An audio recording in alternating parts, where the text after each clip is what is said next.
الحمد لله الذي أمرنا بشكر الوالدين والإحسان إليهما وحثنا على اغتنام برهما واصطناع المعروف لديهما وندبنا إلى خفض الجناح من الرحمة لهما إعظاما وإكبارا وأوصانا بالترحم عليهما كما ربيانا صغارا. اللهم فارحم والدينا. اللهم فارحم والدينا. اللهم فارحم والدينا واغفر لهم وارحمهم وارض عنهم رضا تحل به عليهم جوامع رضوانك ومواتن عفوك وغفرانك وتحلهم به دار كرامتك وأمانك وأدر به عليهم لطائف برك وإحسانك.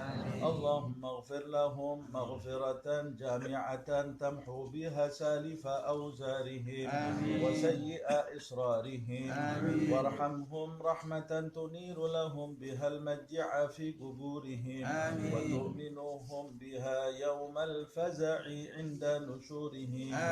اللهم تحنن على ضعفهم كما كانوا على ضعفنا متحننين وارحم انقطاعهم إليك كما كانوا في حال انقطاعنا إليهم راحمين وتعطف عليهم كما كانوا علينا في حال صغرنا متعطفين. اللهم احفظ لهم ذلك الود الذي أشربته قلوبهم والحنانة التي ملأت بها صدورهم واللطف الذي شغلت به جوارحهم واشكر لهم ذلك الجهاد الذي كانوا فينا مجاهدين.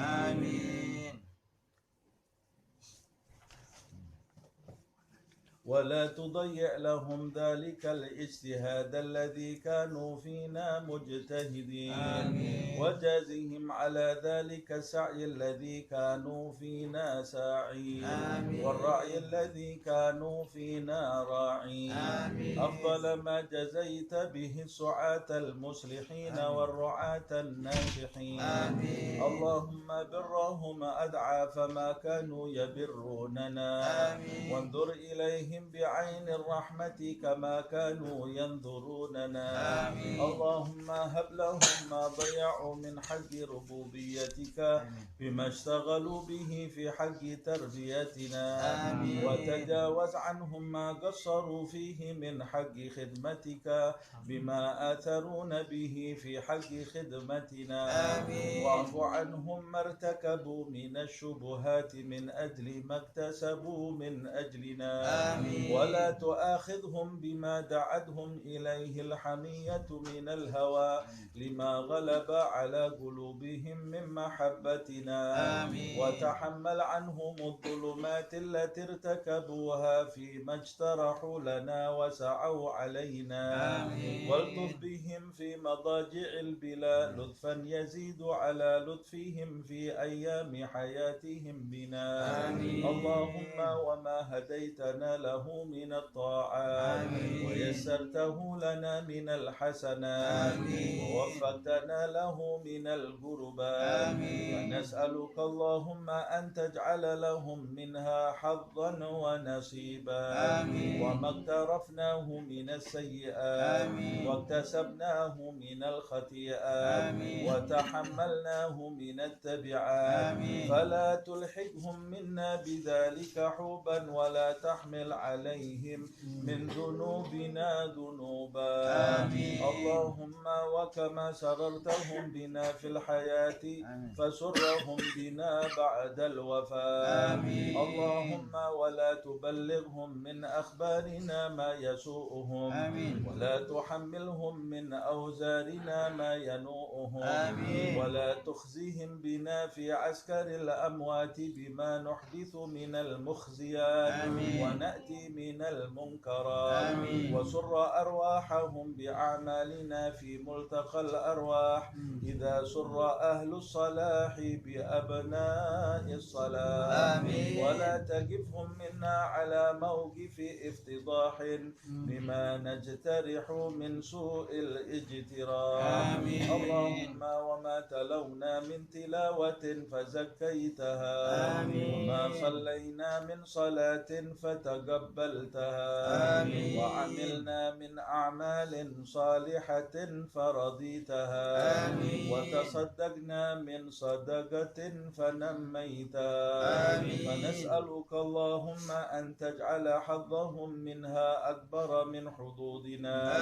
وقسمهم منها أجزل من أجسامنا وسهمهم من ثوابها أوفر من سهامنا فإنك أوصيتنا ببرهم وندبتنا إلى شكرهم فأنت أولى بالبر من البارين وأحق بالوصل من المأمورين اللهم اجعلنا لهم قرة أعين يوم يقوم الأشهاد وأسمعهم منا أطيب النداء يوم التناد واجعلهم بنا من أغبة الآباء بالأولاد حتى تجمعنا وإياهم والمسلمين جميعا في دار كرامتك ومستقر رحمتك ومحل أوليائك مع الذين أنعمت عليهم من النبيين والصديقين والشهداء والصالحين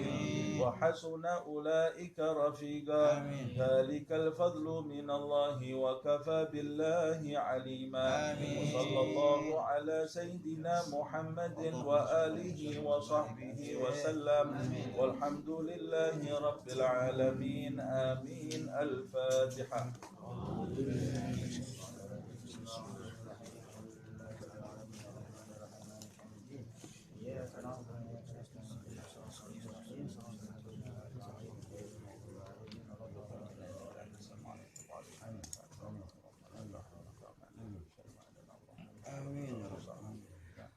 ورحمتك آمين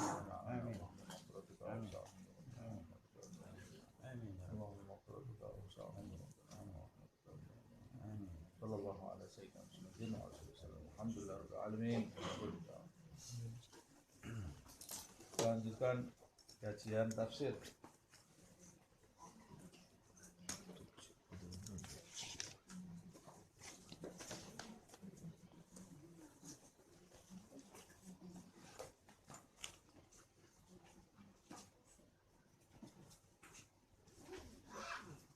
Surat Al-Maidah ayat 76.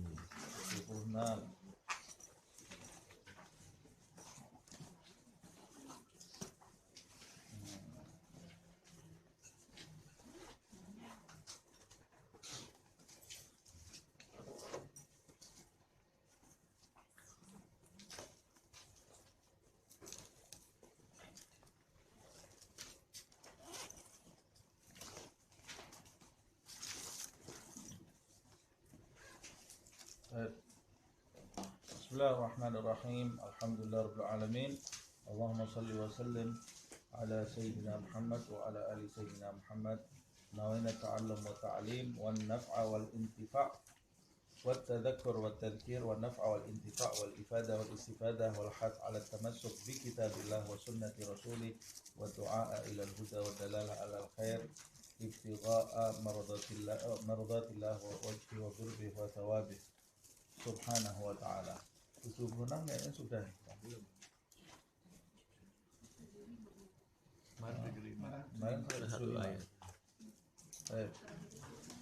Bismillahirrahmanirrahim. Alhamdulillahirabbil alamin. Allahumma shalli wa sallim ala sayyidina Muhammad wa ala sayyidina Muhammad. Kita lanjutkan. Kita sampai di ayat yang ke-76. Allah Subhanahu wa taala berfirman, A'udzubillahi minasyaitonir rajim. Bismillahirrahmanirrahim.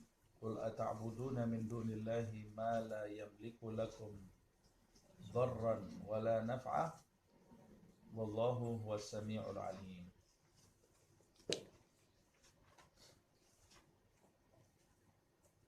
Di pertemuan yang lalu kita membahas bagaimana Allah Subhanahu wa taala menjelaskan kepada ahlul kitab dari kalangan Yahudi dan yang terakhir dari kalangan Nasrani menjelaskan bahwa apa yang mereka sembah selain Allah Subhanahu wa taala itu tidak pantas dipertuhankan, karena yang mereka sembah selain Allah Subhanahu wa taala tidak memiliki sifat-sifat ketuhanan. Umpamanya di ayat yang lalu, di ayat yang ke-75 itu Allah menjelaskan Al-Masih ibnu Maryam, putra dari Maryam itu, pertama dia seorang rasul. Kalau dia Tuhan, kenapa dia diutus? Tuhan itu mengutus, bukan diutus. Kalau dia Tuhan, kenapa dia itu diutus membawa perdamaian di muka bumi? Tuhan itu yang mengutus, bukan Tuhan yang diutus. Makanya Allah mengatakan mal masihu illa rasulun. Al-Masih itu hanyalah seorang utusan. Allah menegaskan kalau dia seorang utusan, maka sudah banyak orang-orang yang diutus oleh Allah Subhanahu wa taala ke muka bumi. Jadi dia itu tidak pantas kalau sebut sebagai Tuhan. Qad khalat min qablihir rusul. Sebelum dia sudah banyak rasul-rasul yang diutus oleh Allah Subhanahu wa taala. Kalian hanya terpukau dengan keindahan Al-Masih itu, terpukau dengan kesalehannya, dan terpukau dengan kelebihan, keutamaan yang terdapat di dalam Isa Al-Masih. Kalian juga terpukau dengan mukjizatnya, sehingga kalian itu terlalu melebih-lebihkan Isa tersebut, sampai kemudian kalian melanggar batasan, sampai menjadikan dia Tuhan. Padahal kata Allah Subhanahu wa taala, yang seperti Isa itu sudah terjadi di masa-masa sebelum diutusnya Isa, yaitu utusan-utusan Allah yang lain. Kalau kalian melihatnya, ya dia memiliki sifat-sifat seperti Isa. Mereka adalah orang-orang yang saleh, mereka adalah orang-orang yang berbudi pekerti, mereka adalah orang-orang yang indah dipandang, dari keluarga yang baik-baik. Mereka juga orang-orang yang menolong orang yang lemah, para mustad'afin. Dan mereka rasul-rasul sebelum Isa itu juga memiliki mukjizat-mukjizat dari Allah Subhanahu wa taala. Contohnya di masa Musa alaihissalam, dia itu sampai bisa membelah laut. Laut itu dibelah. Kalau di dalam tafsir ada yang menjelaskan dibelahnya bukan terbelah menjadi dua, tetapi laut itu terbelah menjadi 7. Dibelah oleh Isa, terbelah menjadi 7, karena terbelah menjadi 12, bukan menjadi 7, terbelah menjadi 12, karena kabilah Bani Israel yang bersama Nabi Isa waktu itu ada 12 kabilah. Jadi Bani Israel itu kalau satu kabilah dengan kabilah yang lain dijadikan satu, mereka cekcok, perang. Sampai lautnya saja harus dibelah jadi 12 biar jalannya cepat, tidak cekcok. Tapi di dalam tafsir disebutkan di antara mereka itu ada dinding-dinding lautan, yang setiap kabilah kalau mengkhawatirkan kabilah yang lain selamat apa enggak, kabilah yang lain itu mereka nengok jadi transparan, kelihatan yang sebelah situ, oh masih hidup semuanya, kita juga hidup berarti semuanya masih hidup. Nengok sebelah kanan, yang lain juga masih hidup. Itu yang disebutkan di dalam tafsir Al-Baghawi. Nah, Allah Subhanahu wa taala juga menyebutkan di ayat yang ke-75 yang sudah kita bahas, wa ummuhu siddiqah, dan dia punya ibu. Ibunya itu hanyalah seorang siddiqah. Dia bukan Tuhan juga. Dia seorang siddiqah. Kita sudah bahas apa itu makna siddiqah, yaitu orang yang tulus, orang yang punya keteguhan di sisi Allah Subhanahu wa taala. Tulus dan memiliki keteguhan, itu arti siddiq. Makanya satu akar kata dengan jujur. Jujur itu shadiq. Nah, orang yang jujur itu orang yang tulus. Orang yang tulus itu adalah orang yang jujur. Dia juga memiliki keteguhan karena ketulusannya. Sampai kalau kita lihat kisah dari Maryam itu, nanti ada satu ayat khusus yang membahas, satu surat khusus yang membahas Maryam ini di kemudian hari, insya Allah kita akan bahas bagaimana dia itu diuji oleh Allah Subhanahu wa Ta'ala, hamil tanpa memiliki pasangan. Kemudian beliau harus melalui proses persalinan tanpa ada yang membantu. Dan untuk menghindari fitnah itu beliau harus bersembunyi saat melahirkan tadi. Seorang wanita yang biasa hidup di dalam satu ruangan harus keluar, harus mempertahankan dirinya dari fitnah, mempertahankan bayinya yang harus dia lahirkan, dan harus mempertahankan hidupnya. Kelaparan dibantu semua oleh Allah Subhanahu wa Ta'ala. Kehausan Allah membantu karena ketulusannya. Nah, itu perkara yang sangat besar sekali yang menimpa Sayyidah Maryam. Dan dia bukan Tuhan. Dia adalah wanita. Dia hanyalah sekedar, dalam tanda kutip, bukan remeh, tapi Allah yang mengatakan ini ya. Dia adalah sekedar wanita yang tulus, hambaku yang tulus.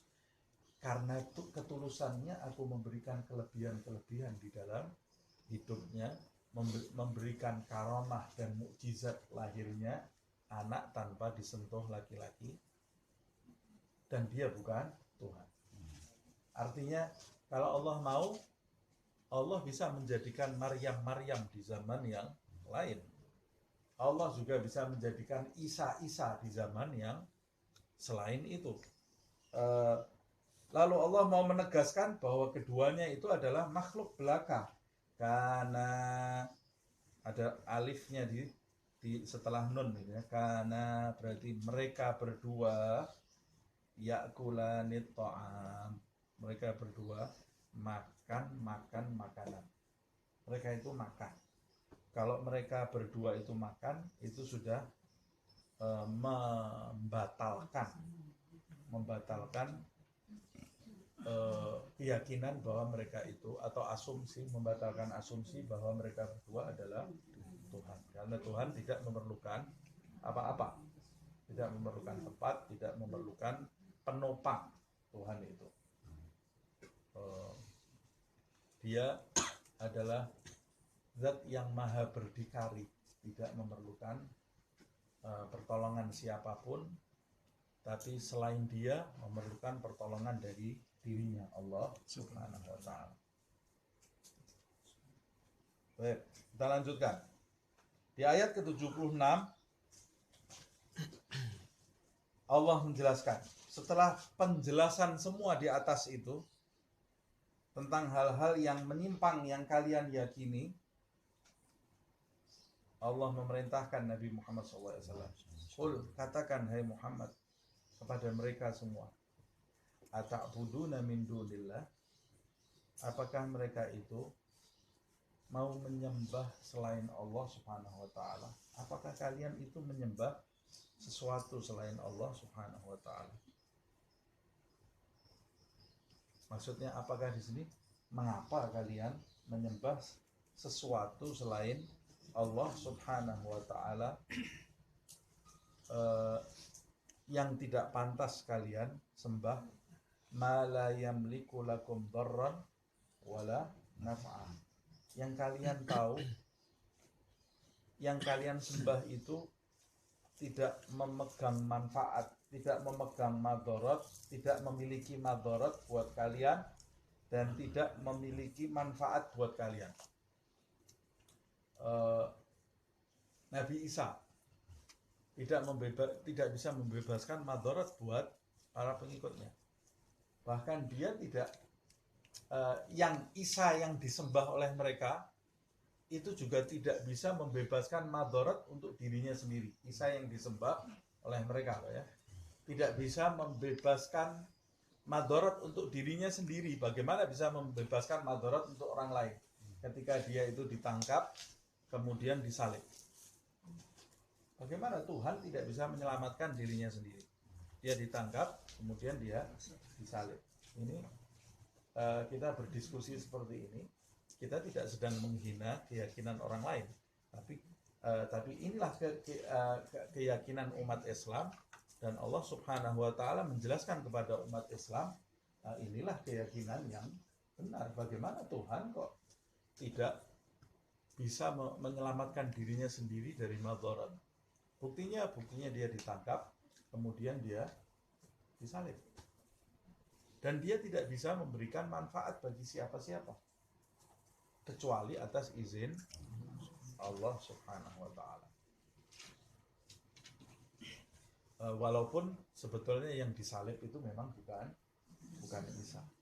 Bukan Isa yang disalib.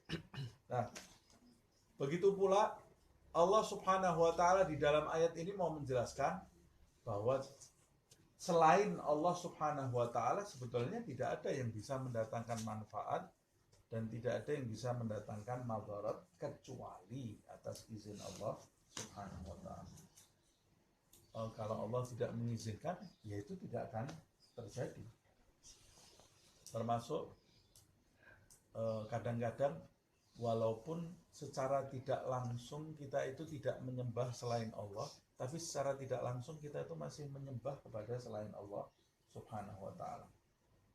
Walaupun kita tidak menyembah secara keyakinan dan secara fisik, keimanan bukan keyakinan ya. Karena keyakinan kita belum memiliki mungkin. Secara keimanan kita ini tidak menyembah selain Allah. Fisik kita tidak menyembah selain Allah Subhanahu wa taala.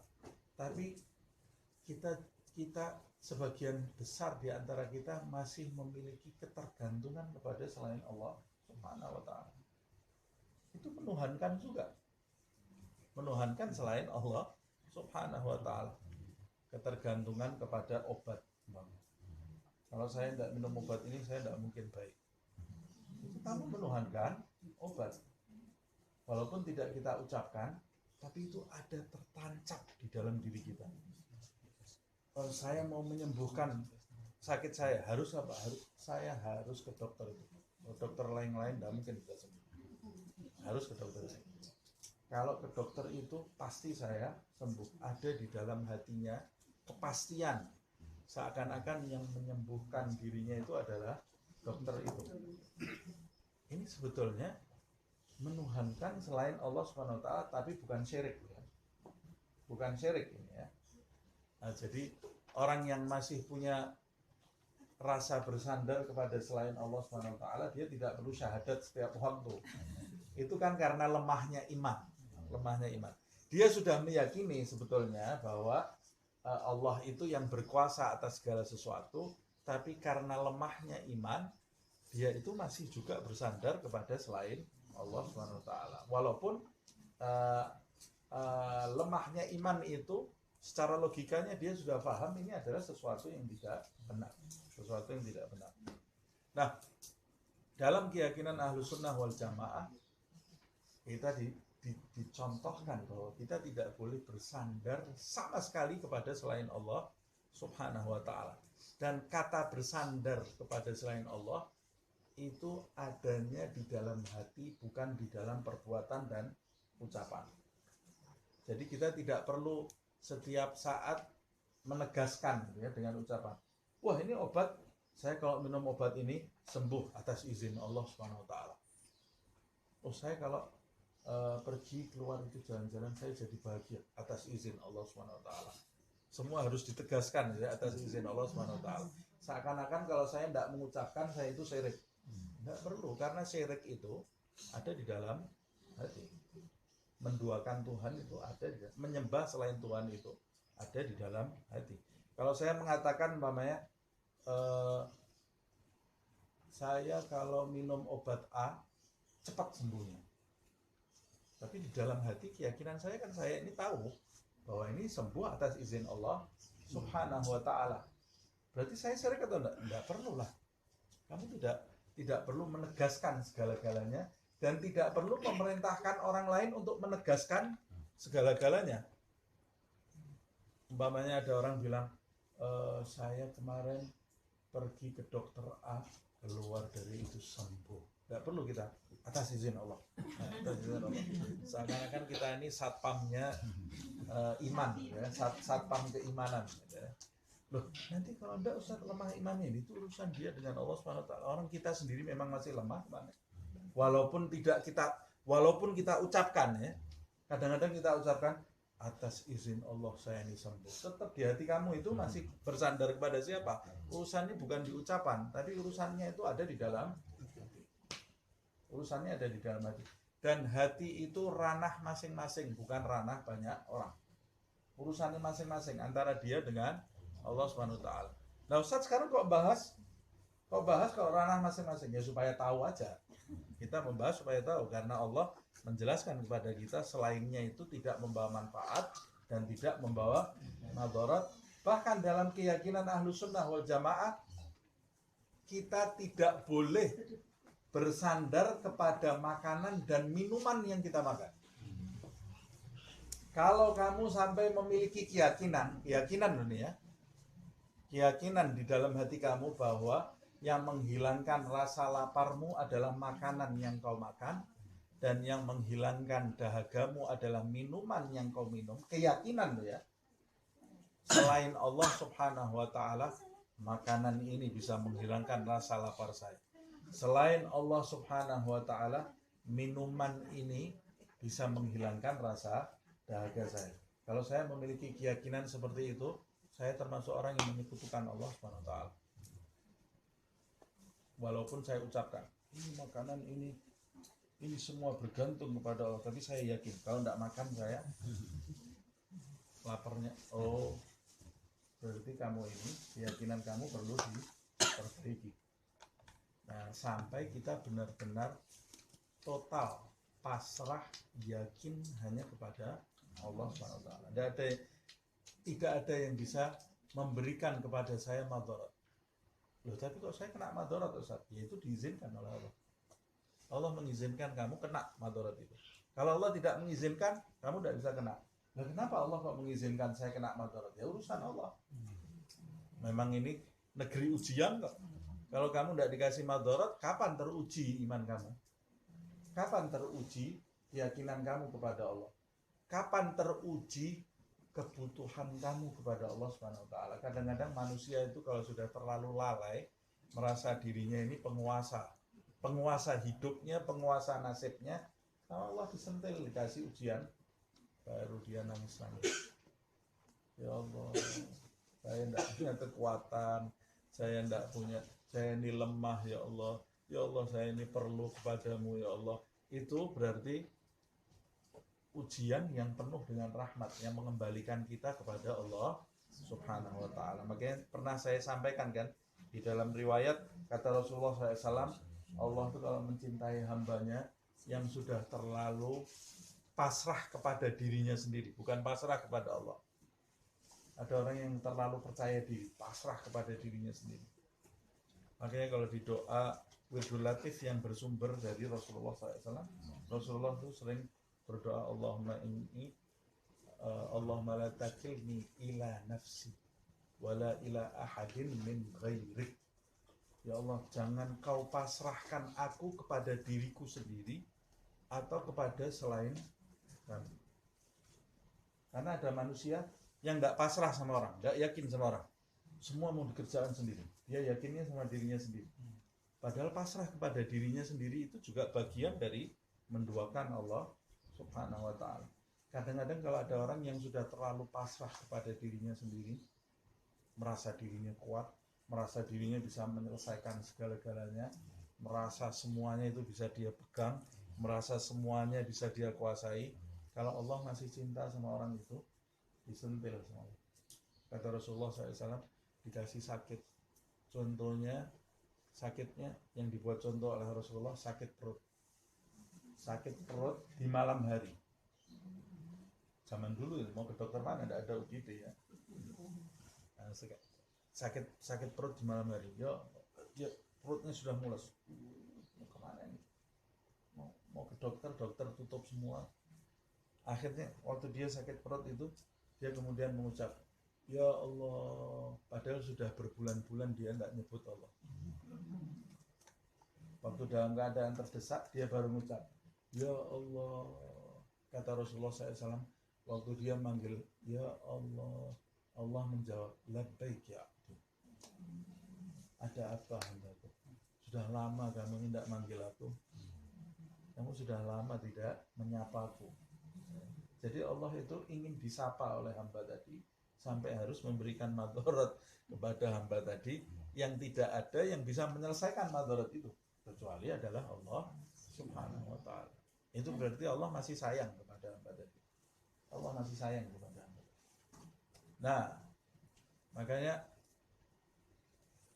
saya tadi berbicara seperti ini kan mungkin ada yang mempertanyakan, kenapa Allah mengizinkan madharat itu sampai ke saya? Bisa bermacam-macam alasannya, tapi itu adalah hak Allah Subhanahu wa taala. Haknya Allah Subhanahu wa taala. Bisa mengingatkan kita, bisa membalas kita karena kebodohan kita. Nah, mudah-mudahan kita termasuk hamba rahmat, jangan hamba ujian ya. Jangan sampai kita ini jadi tempatnya musibah. Kita memohon kepada Allah Subhanahu wa taala agar kita ini menjadi hamba anugerah, hamba rahmat Allah Subhanahu wa taala. Yang belum diingatkan kita sudah sadar. Amin ya rabbal alamin.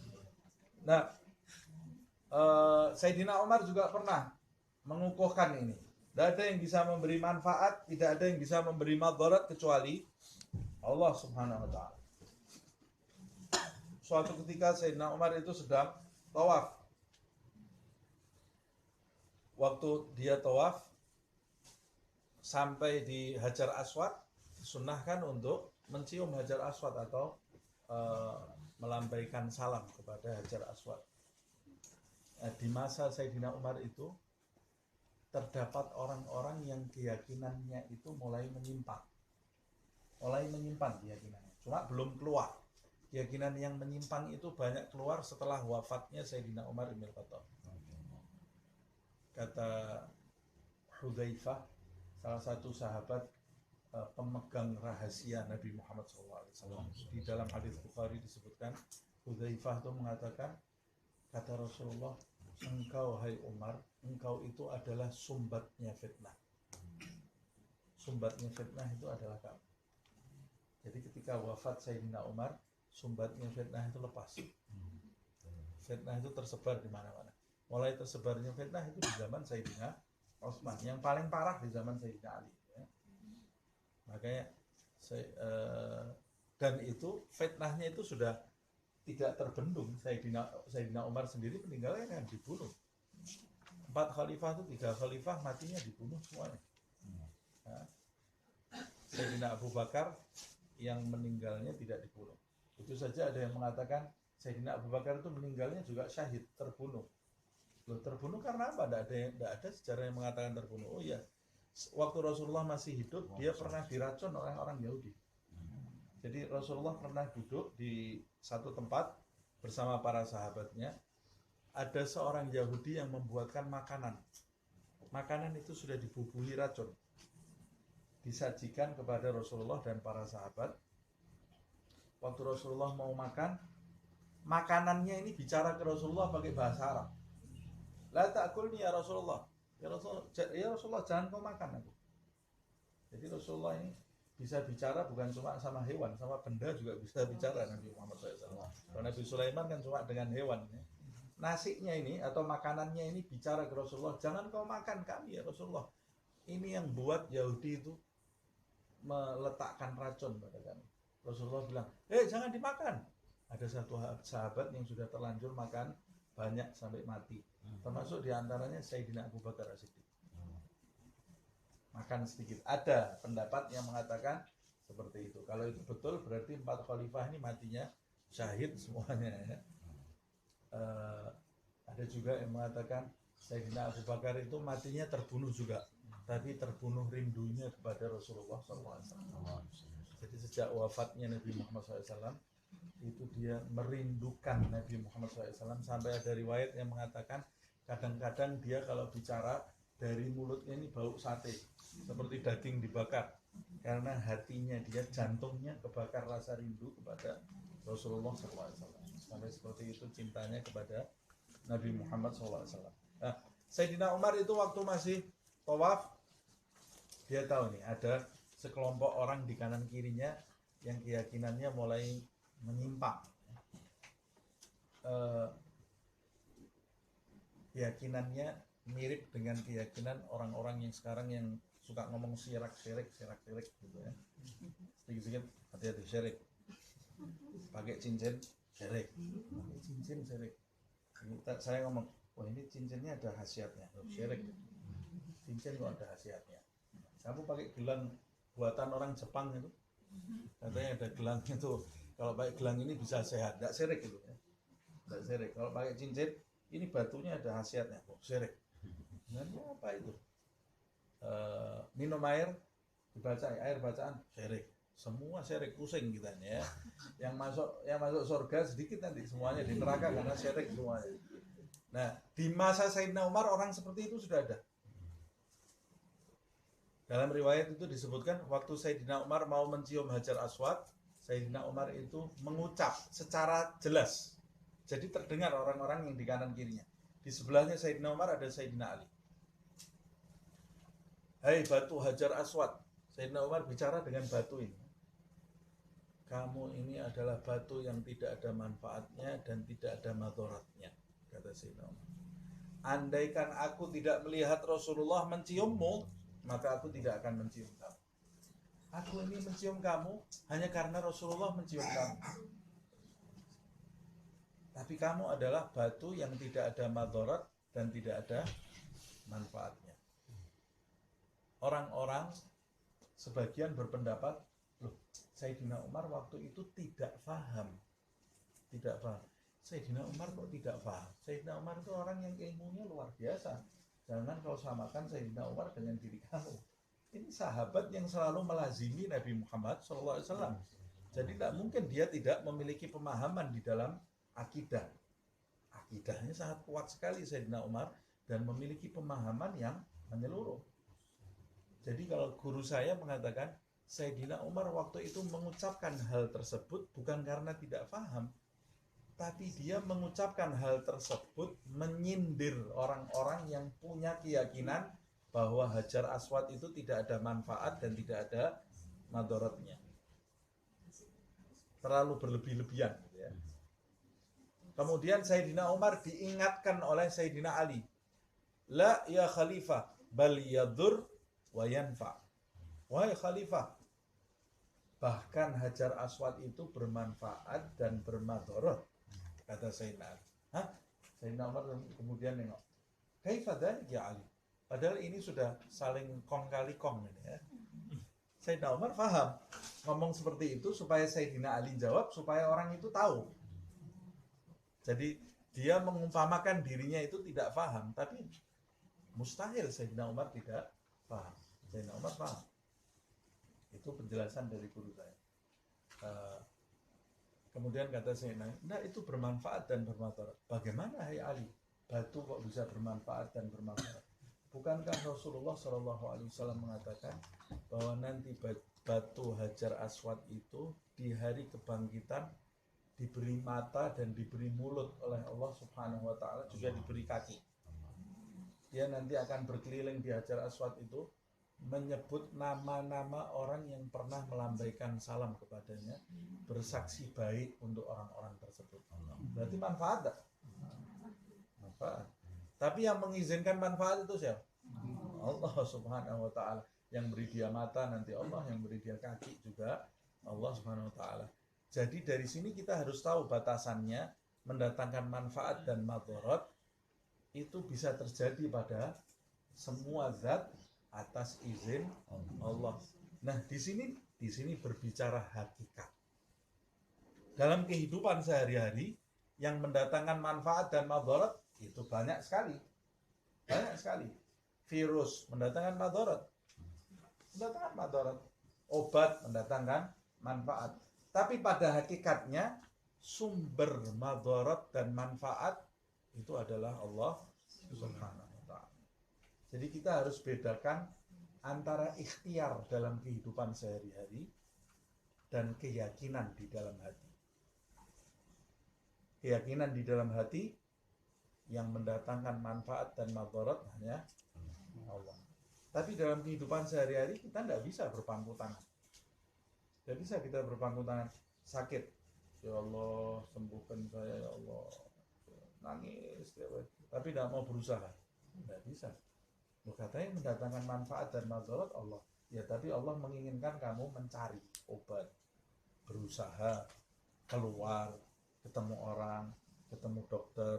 Nanti kalau kamu bersungguh-sungguh, Allah mengizinkan, Allah akan menurunkan obat bagi kamu. Kalau kamu berpangku tangan, ya obat itu tidak akan turun. Sama juga seperti orang kelaparan. Lapar itu adalah madarat. Lapar itu musibah, lapar itu ya. Makanya nanti penduduk surga tidak ada yang kelaparan. Lapar itu ujian, musibah. Nah, orang kalau lapar, megang perutnya, ya Allah, lapar ya Allah, berikan saya rasa kenyang. Tidak kenyang-kenyang. Harus apa ini supaya saya kenyang? Cari makan. Makan, habis itu Allah yang memberikan rasa kenyang kepada. Loh, bukan nasi yang mengenyangkan saya. Bukan. Buktinya ada orang makan terus tidak kenyang-kenyang. Ada penyakit kan ada itu, penyakit apa? Orang yang makan terus tidak kenyang-kenyang. Ada orang minum terus tidak hilang-hilang dahaganya. Ada. Karena yang menghilangkan dahaga dan lapar hanya Allah Subhanahu wa taala. Nah, ini pelajaran yang bisa kita petik dari ayat ini. Isa itu mendatangkan madarat dan mendatangkan manfaat. Tapi pada hakikatnya sumber madarat dan manfaatnya Isa itu adalah Allah Subhanahu wa taala. Dalam hidup kita harus memiliki keyakinan seperti itu. Kita boleh mengagungkan selain Allah, tapi tidak boleh melebihi pengagungan kita kepada selain kepada Allah Subhanahu wa taala. Kita boleh memuji selain Allah, tapi tidak boleh lebih pujiannya dari pujian kita kepada Allah Subhanahu wa taala. Kita boleh takut kepada selain Allah, tapi tidak boleh melebihi takutnya kita kepada Allah Subhanahu wa taala, karena sumber segala sesuatu itu dari Allah Subhanahu wa taala. Nah, ini pelajaran yang luar biasa. Nah, kemudian Allah memerintahkan kepada Nabi Muhammad SAW untuk memberitahu mereka, ma la yamliku lakum dharran wala naf'an wallahu huwas sami'al alim. Dan Allah Subhanahu wa taala dialah yang maha mendengar dan maha mengetahui. Dia maha mendengar yang kamu ucapkan, keyakinan kamu.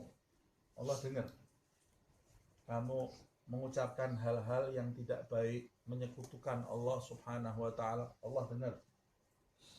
Tapi mestinya kan As-Sami' itu padanannya dengan Al-Basir.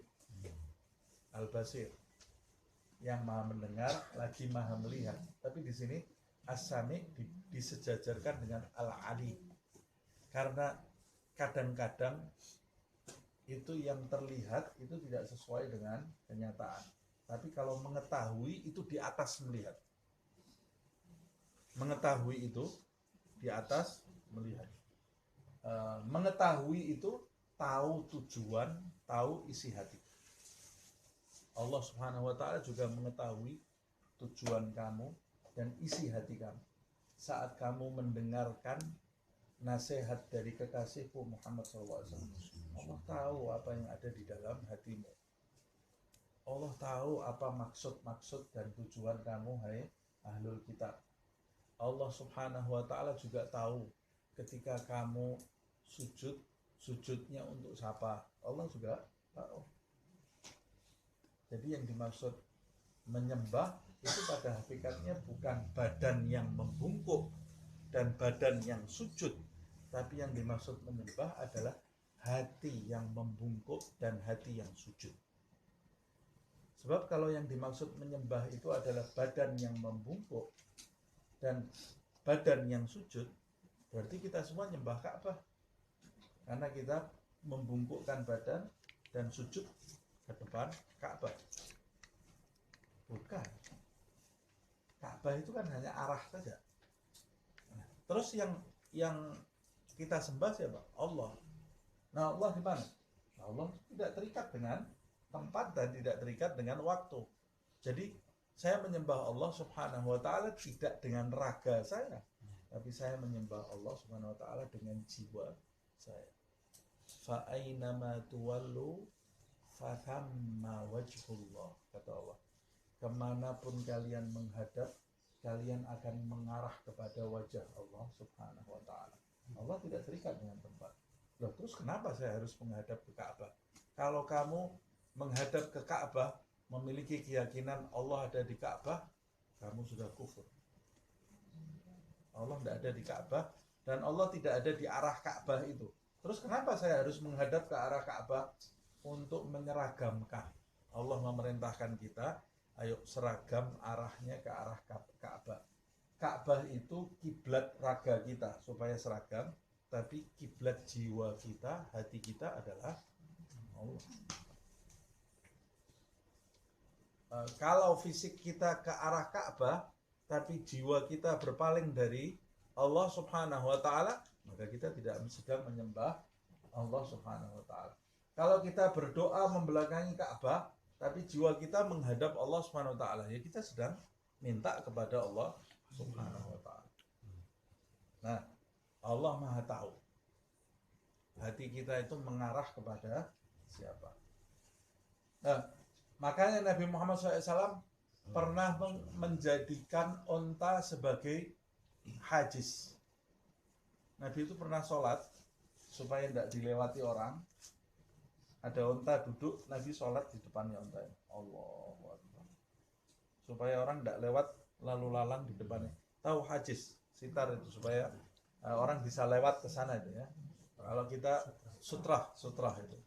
Nabi pernah menjadikan onta sebagai sutrahnya. Kalau kita sholat itu disunahkan ada sutra, ada dinding atau punggung orang di soft belakangnya orang yang sedang duduk, atau apapun yang bisa kita jadikan sutra supaya orang nanti bisa lewat di depannya, tidak melewati kita sedang sholat. Nabi pernah disebutkan di dalam riwayat menjadikan onta sebagai sutra dia. Kalau orang tidak paham, oh ini Nabi nyembah onta. Tidaklah. Nabi tidak sedang nyembah onta, nyembah itu dengan hati. Saya sholat di kuburan boleh? Boleh. Nyembah kuburan? Ya tidaklah. Walaupun makruh. Sholat di perkuburan itu makruh bukan karena kuburannya, karena takut ada najis di kuburan tadi. Kemudian saya sholat di belakangnya orang itu, ada orang duduk di masjid, saya sholat di belakangnya orang, berarti saya nyembah orang itu? Ya enggak lah. Yang kamu tuju dengan hatimu adalah Allah Subhanahu wa ta'ala. Loh, berarti kalau kamu anggap saya nyembah orang ketika saya sholat di belakangnya orang, kalau saya sholat di belakangnya dinding atau meja makan, berarti saya nyembah meja makan. Repot itu nanti. Karena kita tidak mungkin sholat kecuali di depan kita ada sesuatu. Kita tidak mungkin sujud kecuali di depan kita ada sesuatu. Jadi yang dimaksud menyembah itu bukan raga kita, tapi hati kita yang kita tuju siapa. Dan itu urusan pribadi masing-masing. Urusan dia dengan Allah Subhanahu wa ta'ala. Orang itu betul-betul bisa dikatakan musyrik atau dikatakan kafir, jelas dihukumi ketika dia secara terang-terangan menyatakan, secara lisan dia menyatakan Tuhan 3.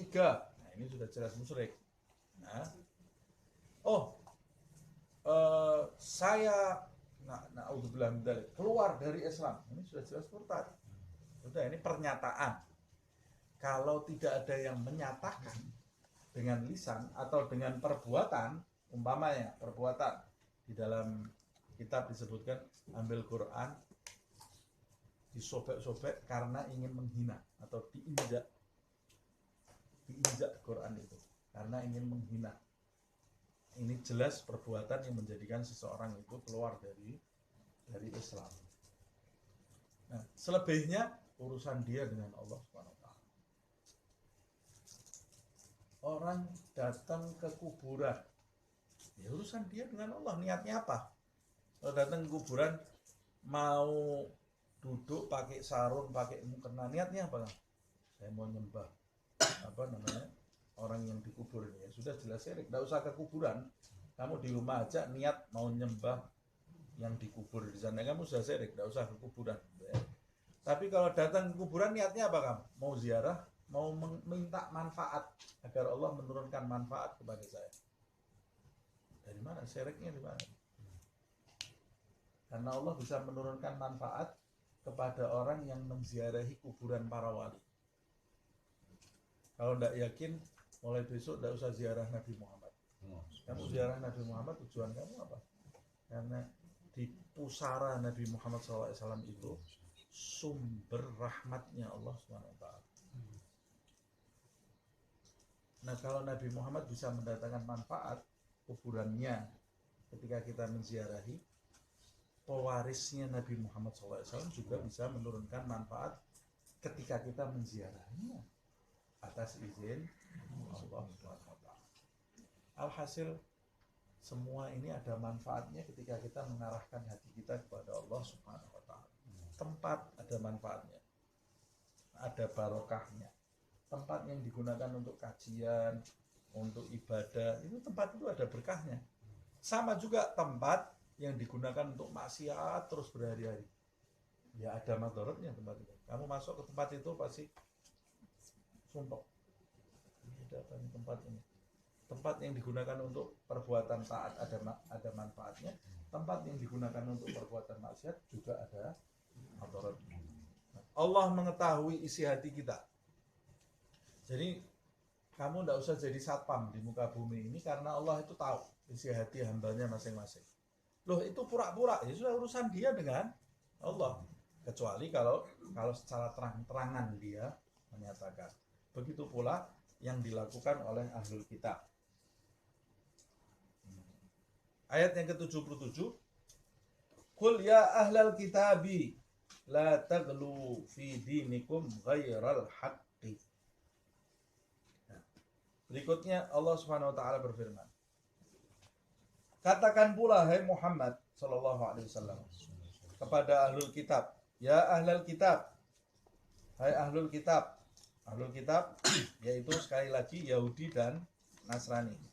Khususnya di dalam ayat ini ditekankan kepada Nasrani, sebab di ayat sebelumnya kan membahas mengenai Isa putra Maryam. Tapi ini juga ditujukan kepada siapapun, yaitu Yahudi dan Nasrani. Pesan berikutnya, la taghlu fi dinikum. Ghala atau ghuluwun. La taghlu. Dilarang oleh Allah Subhanahu wa taala untuk melakukan praktek ghulu. Ghulu itu apa sih? Ghulu itu sesuatu yang dilakukan berlebih-lebihan.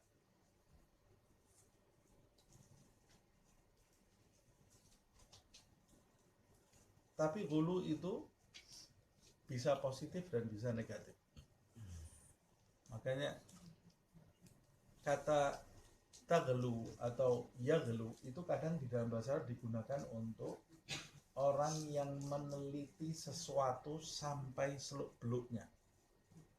Jadi meneliti sesuatu sampai seluk-beluknya itu melewati hal yang wajar sudah. Itu menggunakan kata ghulu juga. Nah, berarti ghulu itu menyanjung yang lebih gitu ya, menyanjung lebih atau mencintai yang lebih, mencintai dengan sesuatu yang lebih, mengagungkan dengan sesuatu yang lebih,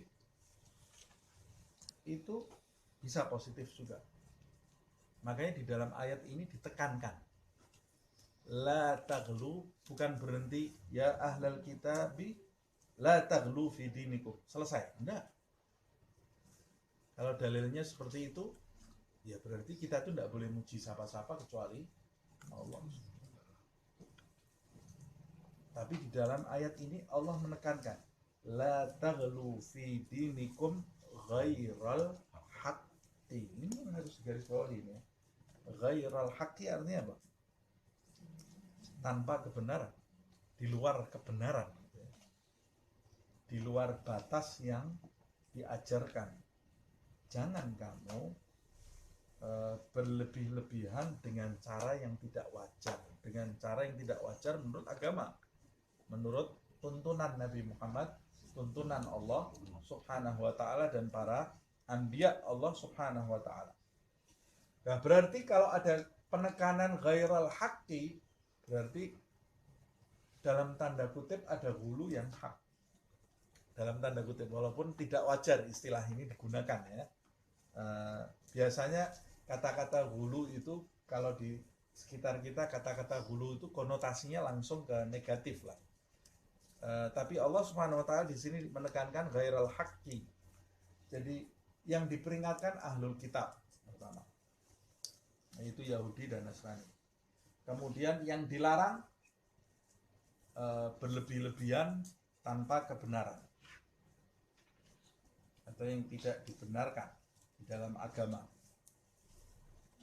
Nah, berarti untuk mengetahui hulu yang tidak benar, ya kita harus menilai apa yang dilakukan, praktek apa yang dilakukan oleh Yahudi dan Nasrani itu sampai ditegur oleh Allah Subhanahu wa ta'ala berbuat sesuatu yang berlebih-lebihan di dalam agamanya tanpa kebenaran. Ujung-ujungnya kembalinya adalah mereka, orang-orang Nasrani itu, sampai menyembah Isa, itu berlebih-lebihan ya. Mengagungkan Isa sampai menjadikan Isa itu Tuhan. Dan orang-orang Yahudi, ada dua riwayat, membenci Isa sampai menuduh Isa itu anak zina. Itu berlebih-lebihan juga. Ada juga yang mengatakan Yahudi itu, berlebih-lebihannya Yahudi mencintai dan mengagungkan Uzair sampai mengatakan Uzair itu anak Tuhan.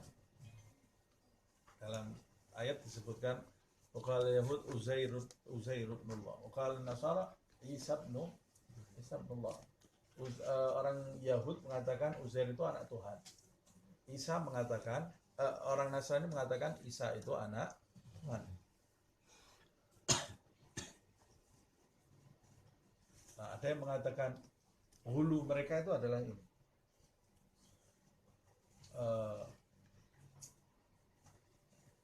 Ini kemudian dijadikan dalil oleh sekelompok orang bahwa orang yang terlalu memuji-muji Nabi Muhammad SAW, maka dia masuk dalam kelompok hulu ini. Ini adalah penafsiran yang keblinger, salah. Penafsiran yang salah. Kalau kau jadikan ayat ini sebagai dalil larangan memuji Nabi Muhammad SAW, berarti engkau sedang menyamakan orang yang memuji Nabi itu menyembah Nabi Muhammad SAW. Padahal memuji dengan menyembah itu sesuatu yang jauh berbeda. Sekali lagi, menyembah itu sudah dijelaskan di dalam ayat itu. Orang yang menyembah itu seperti apa?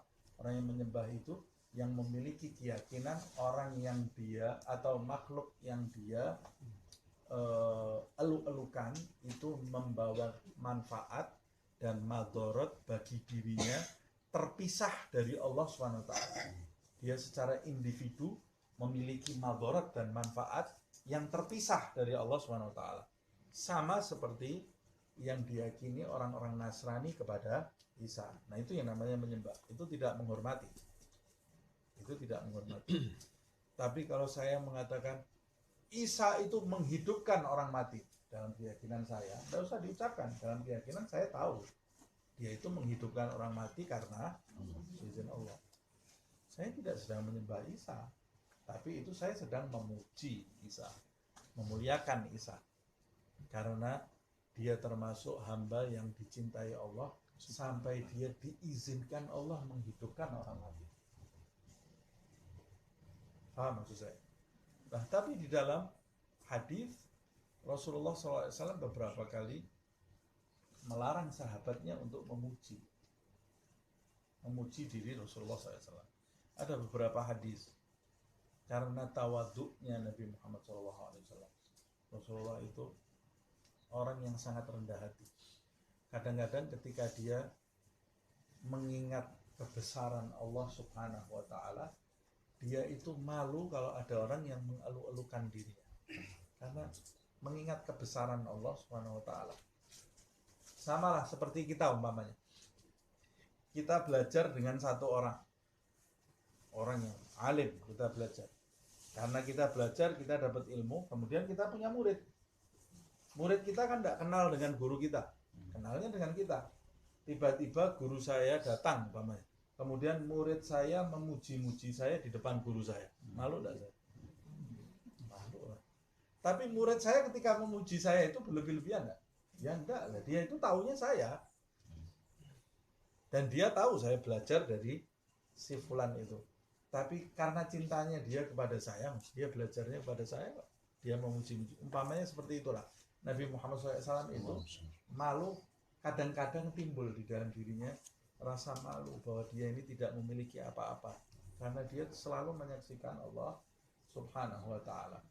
Makanya di dalam sebuah riwayat Nabi pernah masuk ke dalam masjid, para sahabat bangkit menyambut Nabi Muhammad SAW. Dilarang bangun oleh Rasulullah, disuruh duduk oleh Nabi Muhammad SAW karena merasa tidak pantas. Tapi kemudian di lain waktu Nabi masuk, sahabat semua duduk, Hasan ibn Thabit tetap bangun. Tidak dilarang oleh Nabi Muhammad SAW. Sahabat semua marah lihat Hasan. Kata Hasan bin Thabit, "Ajibtu man yara hadzal jamal wala yakum." Kata Hasan bin Thabit, aku heran kok bisa-bisanya orang lihat keindahan yang muncul seperti ini. Sesuatu yang indah masuk, kok dia tidak bangkit menyambutnya. Karena Hasan bin Thabit ini badannya sudah refleks. Kalau Nabi masuk dia harus berdiri menyambut Nabi Muhammad SAW. Nah dari sini sebetulnya Nabi itu melarang sahabatnya masuk bukan karena larangan dalam agama, tapi karena ketawaduan Nabi Muhammad SAW. Jadi kalau umpamanya saya menghormati seseorang, dia datang saya berdiri, boleh atau enggak? Sah-sah saja. Nabi saja pernah melakukan itu terhadap orang pembesar dari kalangan sahabatnya. Nabi pernah bangkit menyambutnya. Nabi di dalam riwayat disebutkan kalau putrinya Fatimah masuk ke rumah, Nabi itu berdiri menyambut. Karena cintanya dengan Fatimah Zahra, putrinya Nabi Muhammad SAW. Dan beberapa kali di dalam riwayat Fatimah itu kalau masuk ke rumahnya, Nabi bangkit, mengecup keningnya dan meletakkan di sebelahnya. Dalam riwayat juga disebutkan Nabi itu pernah duduk bersama Sayyidina Abbas dan anaknya Abdullah. Sedang ngobrol-ngobrol, Sayyidina Abbas pamannya, Abdullah itu sepupunya. Tiba-tiba masuk Sayyidina Ali bin Abi Thalib, sepupunya juga, tapi juga mantunya. Masuk Sayyidina Ali bin Abi Thalib, Nabi itu bangkit menyambut Sayyidina Ali. Kemudian mengecup keningnya, lalu mendudukkan Sayyidina Ali itu di depannya sampai lututnya dempet sama lututnya Rasulullah SAW. Kata Sayyidina Abbas itu, ini sama-sama saudara sendiri itu ya, sepupuan gitu. Sayyidina Abbas bilang, la'allaka yuhibbu hadzal rajul ya Rasulullah. Enggak nyebut namanya itu, padahal kan sepupunya sendiri dan keponakannya sendiri ya. Sayyidina Abbas itu berarti Sayyidina Ali keponakannya. Kamu ini kayaknya cinta banget sama orang ini, kata Sayyidina Abbas. Kata Rasulullah SAW, ya am, wahai paman, kaifa la uhibbuhu wallahu yuhibbuhu. Bagaimana aku tidak mau cinta sama orang ini? Allah aja cinta kok sama dia. Jadi cintanya Nabi itu bukan karena ego, bukan karena nafsu. Nabi itu cinta kepada orang yang dicintai oleh Allah Subhanahu wa ta'ala. Tapi Nabi bangkit menyambut kedatangan Sayyidina Ali. Padahal siapa Sayyidina Ali, siapa Rasulullah? Nah, karena tawaduknya Nabi, dan Nabi juga mengajarkan Nabi itu bangkit menyambut orang yang datang. Jadi itu sesuatu yang diperbolehkan. Dan Nabi juga dalam riwayat disebutkan Nabi itu memiliki mimbar untuk orang yang ingin memuji dirinya. Yang mau membuat syair untuk Nabi Muhammad SAW, memuji Nabi Muhammad SAW, sama Rasulullah kalau mau memuji ini tempatnya di sini supaya tidak di tempat-tempat gitu ya. Kalau mau memuji syair, ngarang syair buat saya, tempatnya di sini. Dikasih tempat kok, berarti memuji Nabi itu sah-sah saja. Yang kita semua hafal, waktu Nabi itu masuk ke kota Madinah hijrah, Semua sahabat nyanyi pakai duf lagi, pakai duf itu pakai rebana gitu ya. Jadi main rebana juga boleh gitu kan. Kalau tidak boleh kan pasti dilarang sama Rasulullah SAW. Waktu masuk ke kota Madinah itu tidak ada yang mengingkari, semua ulama. Dan semua kita hafal, dari kecil kita sering mendendangkan qala al-badru alaina min thaniyatil wada. Itu pujian atau bukan? Dipuji oleh sahabat. Nabi itu diumpamakan seperti bulan purnama yang terbit. Qala al-badru alaina min thaniyatil wada, dari lembah wada. Wajib syukru alaina ma da'a lillahi da'. Maka wajiblah bagi kami bersyukur atas munculnya bulan purnama ini. Ma da'a lillahi da', sepanjang masih terdapat orang yang menyeru ke jalan Allah Subhanahu wa ta'ala. Kata Habib Ali bin Muhammad Al-Habsyi, Nabi itu adalah bulan purnama yang tidak pernah tenggelam. Jadi dia lebih agung daripada bulan purnama ya. Ma bada ghab wala bata ghib, kata beliau. Rasulullah itu adalah bulan purnama yang tidak pernah tenggelam dan tidak akan pernah tenggelam. Ma bada ghaba wala bata ghib. Dalam syair yang lain di Simtud Duror itu dia juga mengatakan, Habibun yagharul badru min husni wajhihi walau ahdasana inda tamamihi lam yukhsafi. Ini pujian buat Rasulullah SAW. Beliau Nabi Muhammad SAW itu adalah orang yang tercinta, yang sejak beliau itu lahir, bulan purnama itu menjadi cemburu terhadapnya. Karena mulai lahirnya Nabi Muhammad, orang sudah tidak ada yang memuji bulan purnama lagi, karena kalah keindahannya dengan Rasulullah SAW. Walau ahdasana inda tamamihi lam yukhsafi. Andai kata keindahan cahayanya Nabi Muhammad itu dipetik sedikit saja, diberikan kepada bulan, maka tidak akan pernah kau lihat gerhana. Karena nanti bulan itu akan bercahaya, tidak perlu dengan cahayanya matahari. Itu perumpamaan itu ya, syairnya seperti itu. Karena wajahnya Nabi yang bercahaya. Syair-syair seperti ini ketika diungkapkan kepada Nabi Muhammad SAW itu sama sekali jauh dari hulu yang ada di dalam ayat ini yang dilakukan oleh orang-orang Yahudi dan orang-orang Nasrani. Loh, di dalam hadis Rasulullah juga pernah bersabda, la tatra'uni katatarru'ul yahud wan nasara.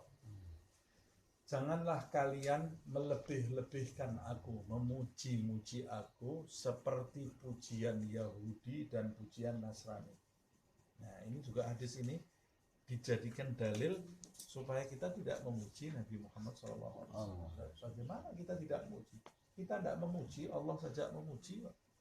Allah itu berulang kali memuji Nabi Muhammad SAW di dalam ayat suci Al-Quran. Bagaimana kita tidak memujinya?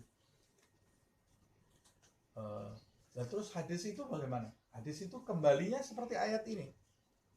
Jangan kau puji-puji aku seperti pujian Yahudi dan pujian Nasrani. Nah, pujiannya Yahudi kepada nabinya dianggap anak Tuhan, Uzair. Pujian Nasrani kepada nabinya juga dianggap sebagai anak Tuhan, yaitu Isa ibn Maryam. Jadi larangan Nabi itu, boleh kamu muji aku, tapi jangan kelewatan seperti orang Yahudi. Jadi itu malah justru bukan larangan memuji Nabi, tapi makna mafhum mukhalafahnya. Kalau saya mengatakan jangan makan buah ini seperti si A kalau makan buah ini, berarti itu maknanya bukan jangan makan buah ini, malah justru maknanya makanlah buah ini. Maknanya kan jadi seperti itu mafhum mukhalafahnya. Makanlah buah ini, tapi jangan kelewatan seperti si A. Dia makan buah ini tapi kelewatan. Kalau saya ngomong jangan makan kemudian ada pengecualian, itu berarti perintah. Jadi kalau Nabi mengatakan jangan puji aku seperti pujian Yahudi dan Nasrani, berarti itu maknanya pujilah aku. Paham maksud saya ya? Pujilah aku. Karena memuji Nabi Muhammad itu menguatkan iman. Kita kalau memuji Rasulullah SAW itu timbul kecintaan kepada Nabi Muhammad SAW, timbul kecintaan kepada Rasulullah SAW, itu akan mempertebal keimanan kita, keyakinan kita kepada Allah dan kepada Rasulullah SAW. Maknanya jadi, pujilah aku tapi jangan kelewatan seperti orang Yahudi dan orang Nasrani memuji Nabi mereka. Itu sebabnya dalam riwayat yang lain, sahabat itu pernah membanggakan Rasul-Rasul sebelum Nabi Muhammad SAW. Sedang duduk itu, ada yang mengatakan Ibrahim Khalilullah, membahas Ibrahim itu kekasihnya Allah. Terus mereka membahas betapa hebatnya Nabi Ibrahim. Sebentar lagi ada yang mengatakan lagi, Musa kalimullah. Musa juga hebat loh. Musa itu kalimullah. Dia bisa bicara dialog langsung dengan Allah Subhanahu wa ta'ala. Terus ngobrol mereka tentang kebesaran Musa. Orang Islam itu seperti itu, la nufarriqu baina ahadin min rusul. Tidak membeda-bedakan rasul-rasulnya, Allah semua punya kelebihan. Kemudian kelompok yang lain, Isa juga hebat. Isa ruhullah.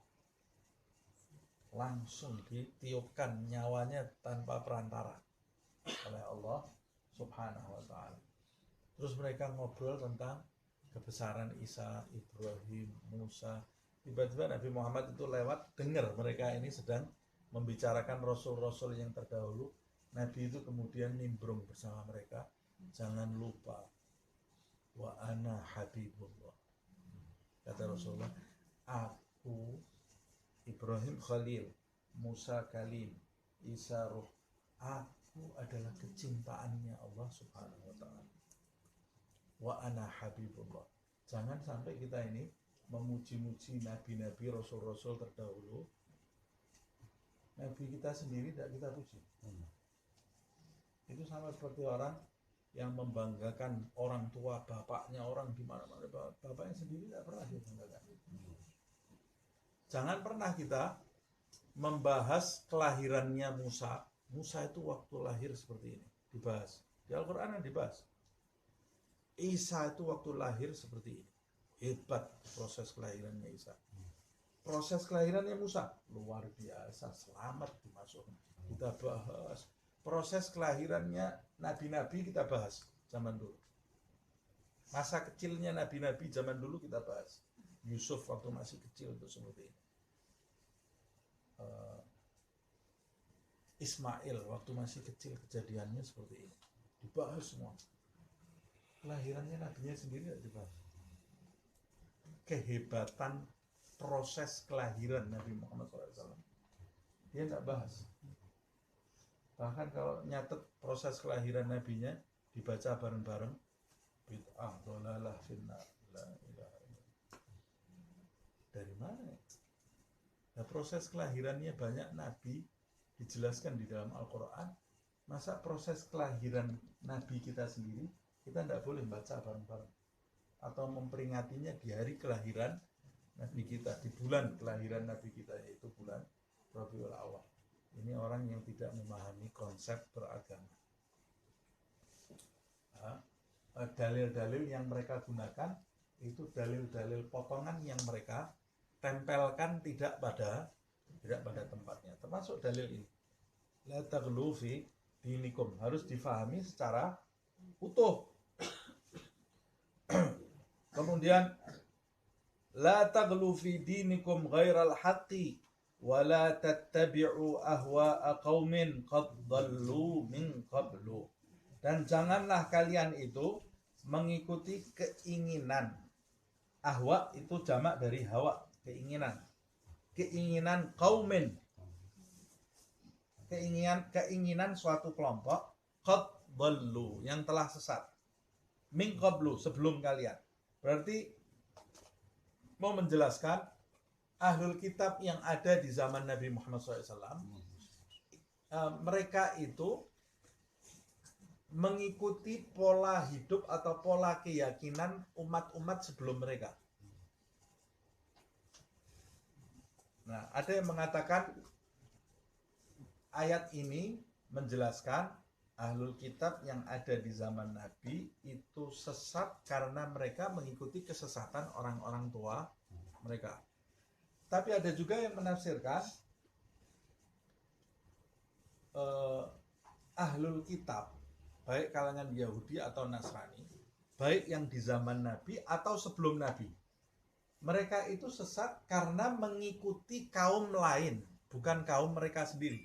Mengikuti kaum lain yang sesat. Siapa itu? Ya orang-orang Cina di masa lalu atau orang-orang Romawi.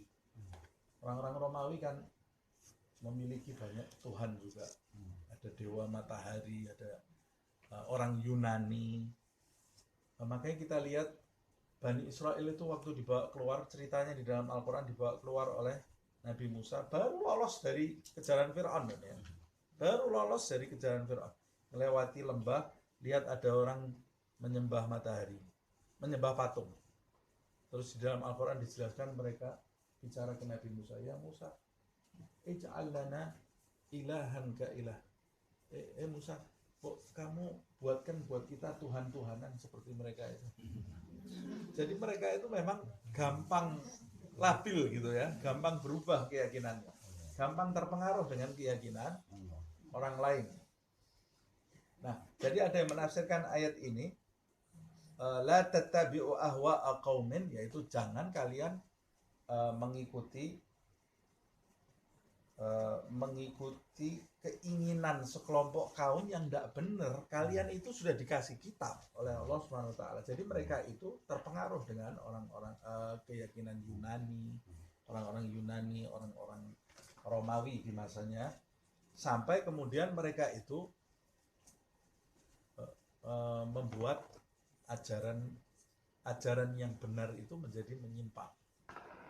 Kan kalau ajarannya orang Yunani kan ada dewa Zeus. Zeus itu menghamili seorang wanita yang dia buat sendiri, wanita itu ya, karena dia kan Tuhan, dihamili. Kemudian lahir manusia dewa, Hercules. Itu kan sampai ada film kartunnya tuh kan, Hercules. Itu keyakinan mereka betul. Dan bukan cuma Hercules, ada banyak. Zeus itu menghamili banyak wanita. Padahal itu istrinya, hambanya itu ya. Jadi menjadi itu pusing kalau kita bahas akidah mereka ini kok bisa seperti itu gitu. Kan harusnya mereka melarang hambanya itu menggauli istri orang lain. Tapi Tuhannya sendiri menggauli istrinya orang gitu. Sampai kemudian punya anak, dan anaknya jadi baik lagi, jadi Hercules.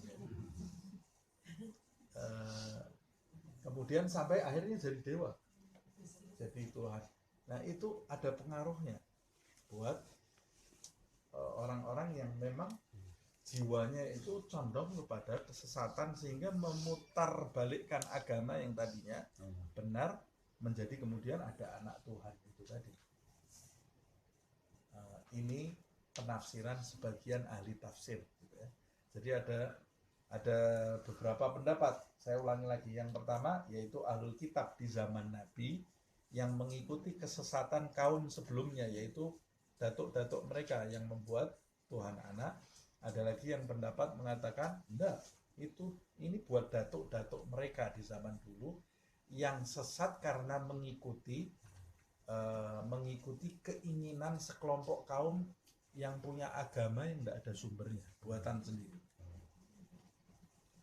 Nah, jadi kita juga jangan seperti mereka. Na'udzubillah min dzalik.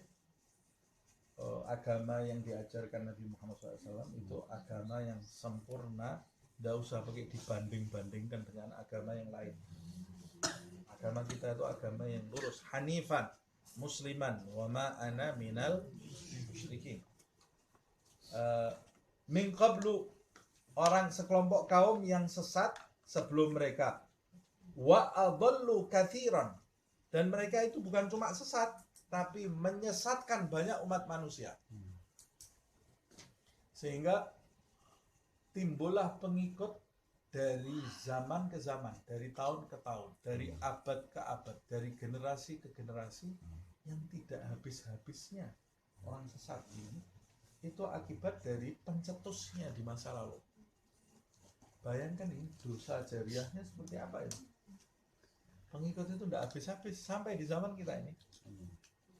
Makanya Allah sampai menyebutkan wa adallu katsiran, menyesatkan banyak umat manusia sampai berabad-abad, sampai datangnya Muhammad SAW itu diutus untuk membereskan itu. Sampai Nabi Muhammad meninggal masih ada pengikutnya. Sampai di zaman kita ini sudah berapa ribu tahun masih ada.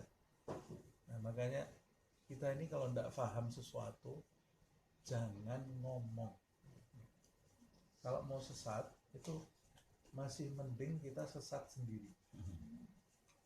Kalau kita sudah tidak paham sesuatu, kita sesat, kemudian ngajak orang sesat, itu dosa jariah yang akan masuk terus ke kubur kita sampai orang meninggalkan ajaran sesat kita. Hati-hati, bahaya sekali. Karena di dalam tubuh umat Islam sendiri banyak juga pendapat-pendapat yang sudah tidak original, pemahaman-pemahaman yang menyimpang. Itu timbulnya dari mana? Timbulnya dari orang yang berfatwa, memfatwakan sesuatu dengan ilmu yang tidak mumpuni. Sampai di zaman kita ini masih banyak orang-orang yang bodoh. Di zaman kita ini justru paling banyaknya orang bodoh bicara. Karena sekarang sarana untuk berbicara itu sangat gampang sekali.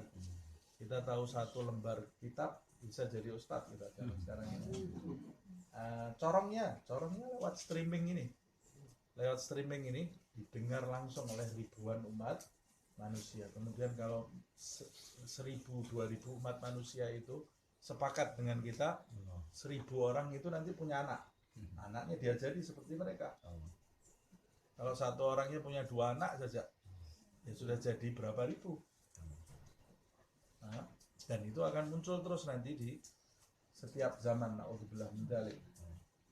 Makanya sampai ada orang bilang, mulai tahun depan haji tidak usah pergi ke Mekah, tidak apa-apa, di Indonesia saja.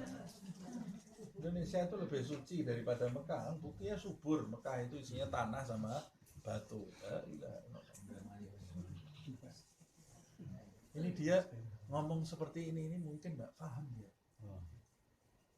Apalagi kalau dia punya muridnya ribuan. Murid itu keluar ngajarkan itu.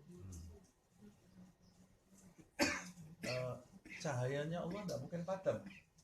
Orang mau berusaha seperti apapun memadamkan kebenaran itu tidak mungkin padam.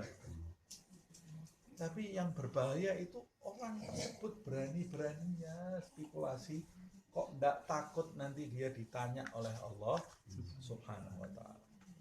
Nah, kita hati-hati, jaga mulut. Kalau tidak paham, bilang tidak paham. Tidak tahu. Tidak usah ikut-ikut. Ada orang bilang pendapat A masuk akal, saya dukung pendapat. Ternyata salah, kamu ikut, dosa jariahnya nanti datang. Kamu publikasikan pendapat dia yang menyimpang, kamu dapat nanti. Jadi kalau kamu tidak tahu, apalagi zaman sekarang ini ya, paling selamat orang diam. Paling selamat zaman sekarang ini orang yang diam. Kan saya sudah berulang-ulang kali mengatakan, Rasul bersabda nanti akan tiba suatu zaman orang yang duduk lebih selamat daripada orang yang berdiri. Orang yang berdiri lebih selamat dari orang yang jalan. Orang yang jalan lebih selamat dari orang yang lari. Ini menunjukkan kamu di zaman itu semakin tidak aktif, semakin selamat. Semakin kamu tidak aktif dengan kancah keributan yang ada, itu semakin kamu selamat. Tapi semakin kamu aktif, kadar kamu aktif 5%, ya bencana kamu 5%. Kadar aktif kamu 10%, ya penyakit yang masuk ke kamu nanti 10%. Semakin airplane mood, semakin selamat gitu ya. Nah, zaman ini kita semakin jarang lihat HP, semakin selamat kita. Terus saya suruh hidup seperti apa Ustaz di zaman ini? Ya sudah, hidup ini loh, majelis ini loh enak. Baca tafsir, baca kitab, ngaji, sholat. Terus saya boleh dakwah, ngajari anak kita, ngajari tetangga kita yang bisa diajar, yang bisa ikut, ayo ikut. Ini zaman ini, itu yang disadarkan Nabi itu ya zaman kita ini sekarang ini. Semakin kita keluar, ikut yang macam-macam, semakin kita ini rentan terhadap hal-hal yang tidak baik. Nah, ini jadi ngalor ngidul tapi sedikit. Wa adallu katsiran. Qad dallu, mereka sesat min qablu, sebelumnya. Wa adallu katsiran, dan menyesatkan banyak umat manusia. Wa dallu an sawa'is sabil, dan mereka itu sendiri tersesat dari jalan yang lurus. Jadi beda yang pertama. Kalau pertama mereka itu terpengaruh dengan pendapat kaum lain.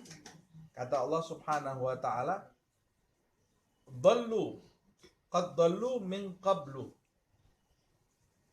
Sesat sebelum mereka karena mereka terpengaruh pendapat orang lain.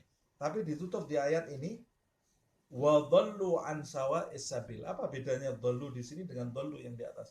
Kalau dhallu yang di atas, mereka sesat karena mengadopsi keyakinan orang lain. Kalau dhallu yang di bawah, mereka ini meyakini copotan akidah tadi itu. Akidah copotan ini yang bukan rakitan akidah tadi, mereka yakini menjadi benar, seakan-akan itu benar, kemudian menjadi kuat. Sesuatu yang menyimpang itu jika diyakini beramai-ramai itu jadi kuat. Umpamanya saya mengatakan umpamanya makan gula setelah makan nasi itu bisa menyehatkan badan. Umpama ini ya, tidak ada dalilnya, saya ngomong sendiri. Kok bisa? Ya karena itu saya bahas ini. Karena gula itu begini. Saya ini orang bodoh, cerita di depannya orang bodoh. Kemudian orang bodoh ini saya ceritain, masuk akal juga. Dia cerita ke keluarganya, makan gula habis makan nasi itu luar biasa. Oh kok bisa? Dia cerita juga. Lama-lama dari 2 orang, 3 orang, 4 orang, 5 orang, 6 orang, 100 orang, 200 orang, semua upload di sosial media. Pengikutnya tambah banyak lagi. Setelah 10 tahun, orang Indonesia yang kena diabetes ada jutaan. Mulainya dari siapa? Dari saya. Jadi keyakinan yang sangat kuat, tapi menyesatkan. Nah, kalau dalam kesehatan saja ada hoax seperti ini, Pak. Nah, banyak kalimat hoax ini, cerita hoax di dalam media sosial ini banyak sekali. Ada orang nggak sakit perut, lihat Google, obat sakit perut. Ini kayaknya coba tambah sakit perutnya. Yang hoax itu lebih banyak di Google itu. Kalau orang berobat melalui internet saja tidak boleh, bagaimana mau beragama melalui internet? Jangan pernah beragama melalui internet. Jangan pernah beragama, itu berbahaya sekali. Nah, karena yang menyimpang lebih banyak daripada yang lurus. Nah, keyakinan yang diadopsi dari tempat lain yang menyimpang itu kemudian menjadi banyak keyakinan umat manusia sampai akhirnya dhallu an sawa'is sabil. Mereka sendiri itu meyakini apa yang mereka adopsi itu sehingga mereka itu sesat dari jalan yang lurus. Karena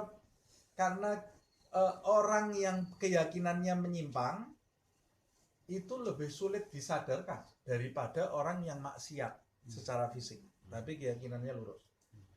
Orang zina, nasallallahu alaihi, minum khamar, maling, judi, khamar, apa istilah? Obat-obatan terlarang, ikhtilat, makan babi, Sudah semua, sebutkan semua perbuatan haram.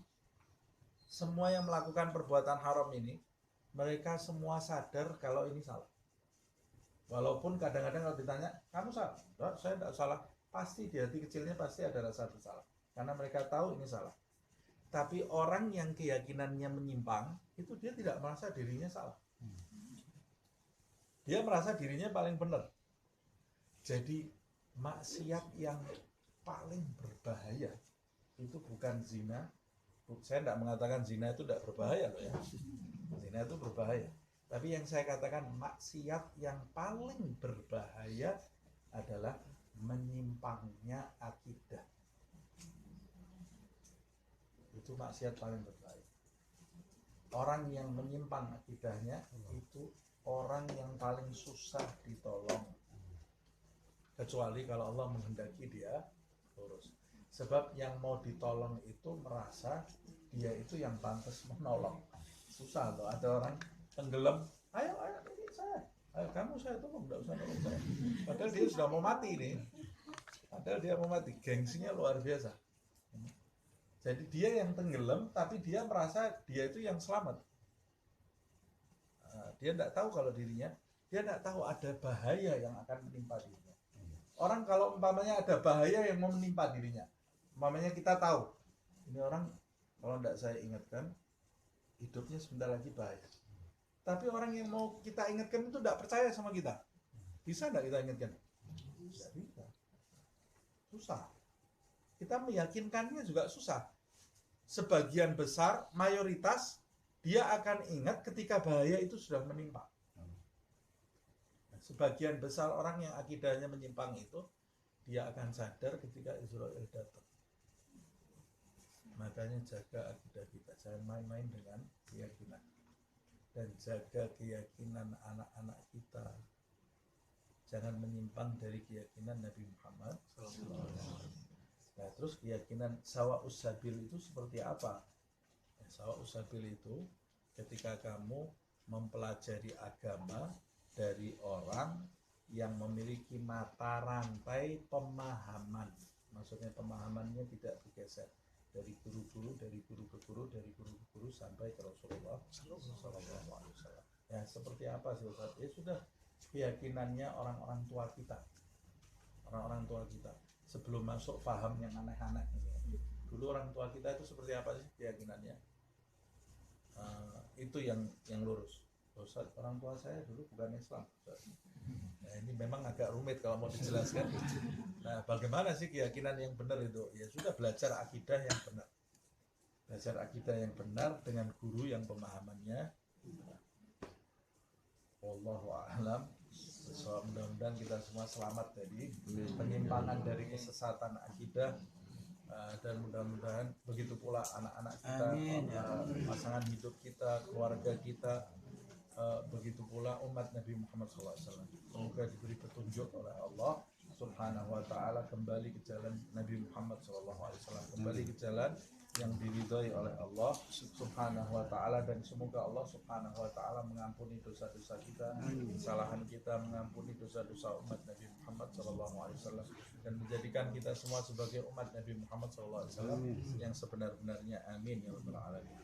يا ربنا اعترفنا بأننا اقترفنا وأننا أشرفنا على لظى أشرفنا فتب علينا توبة تغسل لكل حوبة واستر لنا العورات وآمن الروعات واغفر لوالدينا ربي ومولودينا والأهل والإخوان وسائر الخلان وكل ذي محبة أو جيرة أو صحبة والمسلمين أجمع آمين ربي اسمع فضلا وجودا منا لا باكتساب منا بالمصطفى الرسول نرضى بكل سول بالمصطفى الرسول نرضى بكل سول بالمصطفى الرسول نرضى بكل سول صلى وسلم ربي عليه عدى الحب وآله وصحبه عداد طرش الصحب والحمد للإله في البدء والتناهي. سبحانك اللهم وبحمدك أشهد أن لا إله إلا أنت أستغفرك وأتوب إليك. سبحان ربك رب العزة عما يصفون وسلام على المرسلين والحمد لله رب العالمين.